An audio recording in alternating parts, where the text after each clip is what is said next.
Hello friends, అందరికీ నమస్తే. నేను మీ Madhu. Welcome back to our channel Alaya Darshanam. నేను ఇవాళ మీ ముందుకి అతి పురాతనమైన ఆలయం తీసుకొచ్చేసాను. 120 సంవత్సరాల కిందట స్వయంభుగా వెలసిన స్వామివారిని అయితే మేము ముందుకు తీసుకొచ్చేసాను.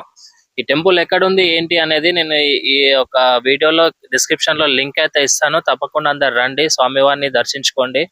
మీకు ఎటువంటి ప్రాబ్లమ్స్ ఉన్నా కూడా ఈ ఆలయంకి వచ్చి ఒకసారి చూడండి. మీరు జీవితంలో తప్పకుండా మార్పు అయితే వస్తుందని అయితే ఈ ఆలయం అంత స్పెషల్ అన్నట్టు. మనకి ఎంట్రన్స్ లోనే లెఫ్ట్ సైడ్ లో ఇక్కడ హనుమంతుల వారిని అయితే దర్శనం చేసుకోవచ్చు. ఈ హనుమంతుల వారిని దర్శనం చేసుకున్నాక ఇక్కడ నుంచి మనం నేరుగా కొంచెం లెఫ్ట్ సైడ్ లోపలికి, ట్యాంకుల నుంచి పక్క నుంచి లోపలికి వెళ్తే అక్కడ మహాశివుడు అయితే కొలువుదీరై ఉంటాడు. స్వయంభుగా వెలిసిన మహాశివుడు. ఇక్కడే స్వామివారు స్వయంభుగా వెలిసిన క్షేత్రం అండి ఇది. శ్రీ లక్ష్మీనరసింహస్వామి దేవస్థానము. వేప చెట్టు కింద స్వయంభుగా కొలువుదీరిన ఆ మహాశివుని అయితే చూడండి. మీరు చూస్తున్న ఈ శివుని యొక్క రూపం ఏదైతే ఉందో ఆ యొక్క రూపము మీరు చూసింది గోరంతనే. లోపల కొండంత స్వామివారు కొలువుదీరై ఉన్నారు ఈ వేప చెట్టు నీడలో. ఈ లక్ష్మీనరసింహస్వామి దేవస్థానం మనం ఎంట్రన్స్ లోపలికి రాగానే లెఫ్ట్ సైడ్ లోకి కొంచెం లోపలికి వస్తే మనకి స్వామివారు అయితే దర్శనం ఇస్తారు.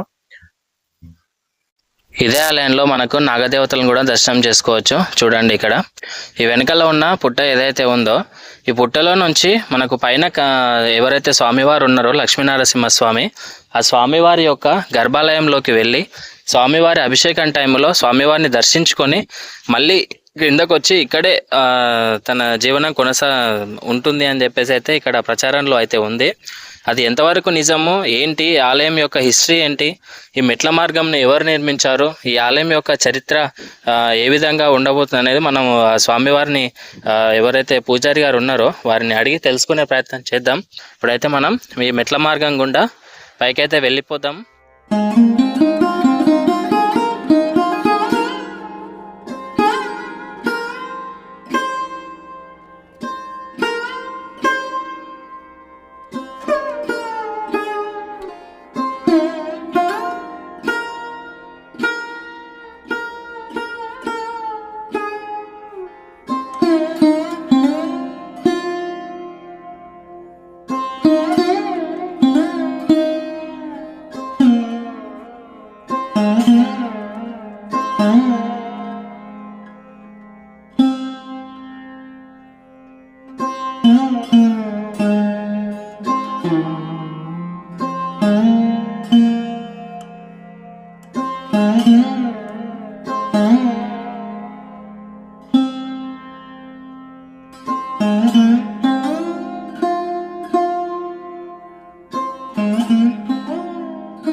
ఓం శ్రీ హనుమాన్ సమేత స్వయంభూ శ్రీ హనుమాన్ సమేత ఏకానంద లక్ష్మీ నారసింహ స్వామి నమః.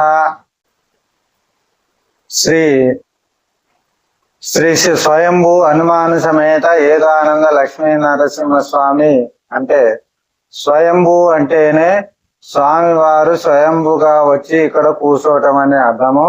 మరి స్వామివారు ఒక సంక్రాంతి ముంగట ఒక ఆదివారం రోజు అంటే 125 సంవత్సరాల క్రిందట ఇదే ఎగ్జాక్ట్లీ ఆదివారము సంక్రాంతి ముంగట వచ్చే ఫస్ట్ ఆదివారం.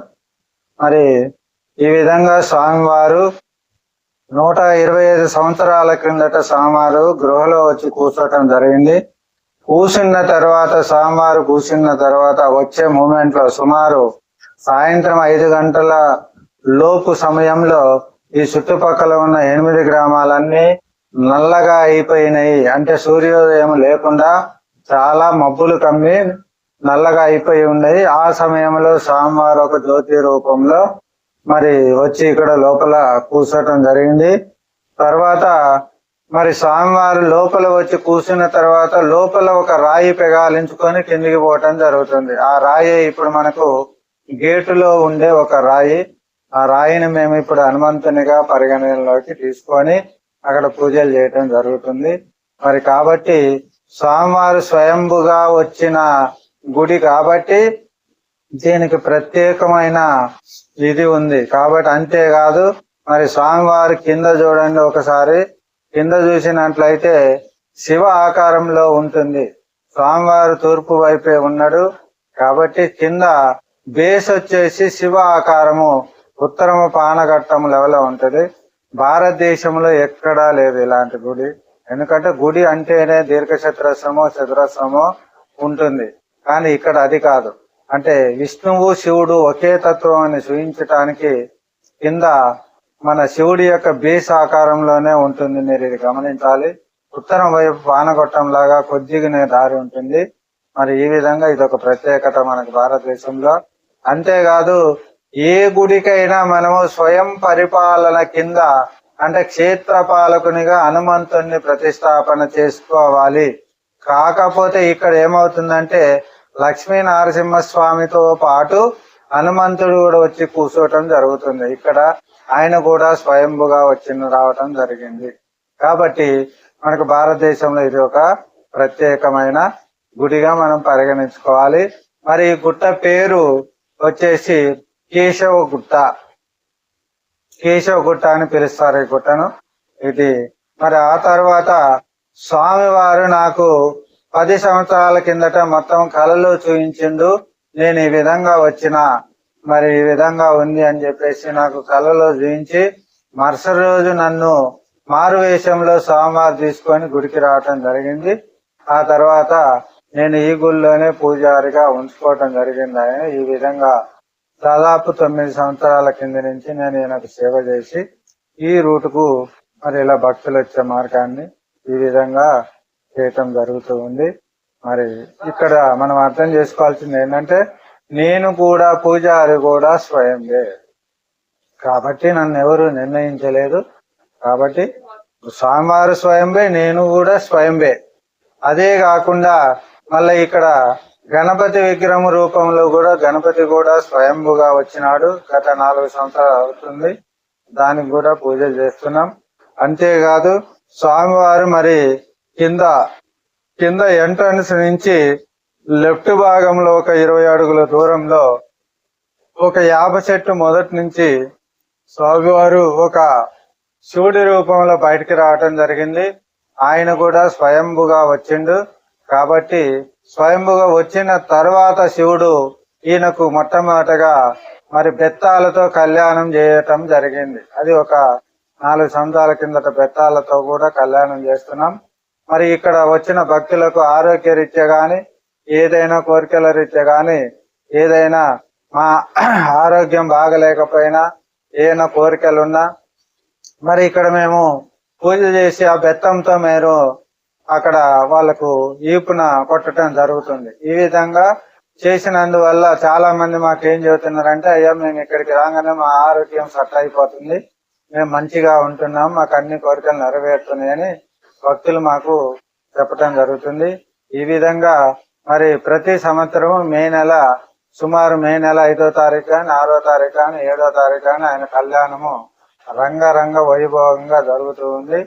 మరి ఈ విధంగా మనకు అంతేకాదు ఔటర్ రింగ్ రోడ్డు పక్కనే చాలా సమీపంలో తక్కువ ఉంది.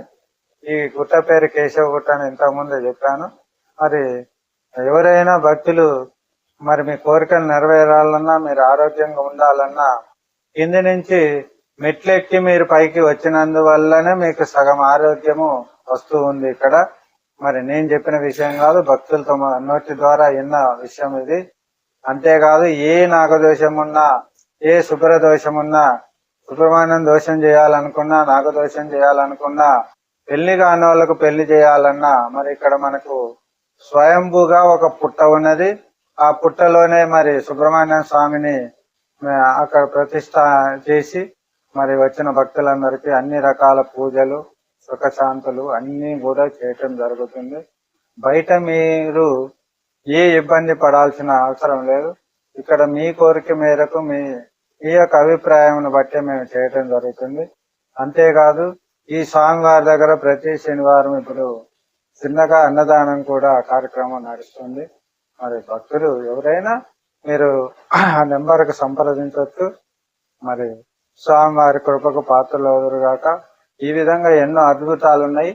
కాబట్టి మీరు నన్ను సంప్రదించినట్టయితే, పూజారి గారిని సంప్రదించినట్టయితే మీ యొక్క ఏమి దోషమున్నా, మీకు ఏమేమి శాంతులు చేయాలనేది మేము వివరంగా చెప్పి చేయటము జరుగుతుంది. ఈ రాయికి ఉన్నాడు ఆ. అక్కడ తాళదాసు.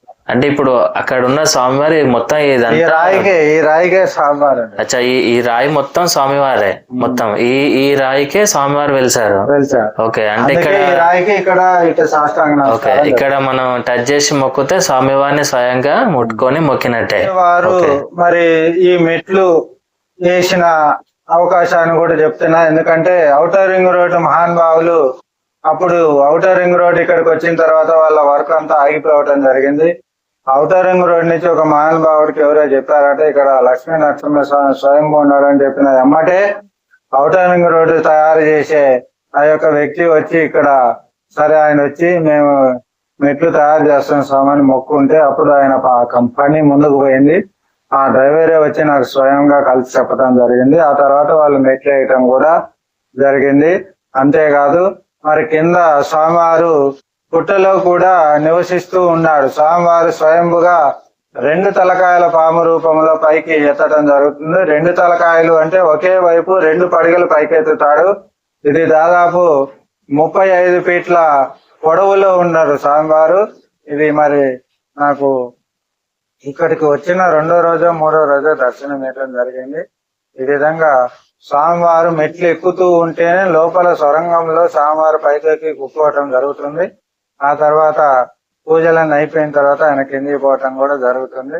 మరి ఈ విధంగా స్వామివారిని స్వయంభూ స్వామివారిని ఇక్కడ సందర్శించుకొని ఆయన యొక్క ఆశీస్సులు తీసుకోవాల్సిందిగా కోరుతున్నాను.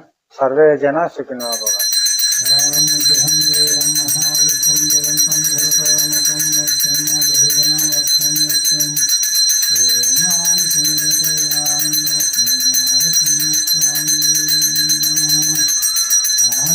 ఇది ఇవాల్టి మన ఆలయ దర్శనంలోని అతి పురాతనమైన 120 సంవత్సరాల చరిత్ర కలిగిన శ్రీ లక్ష్మీ నరసింహస్వామి యొక్క ఆలయము, హనుమత్ ఆలయము.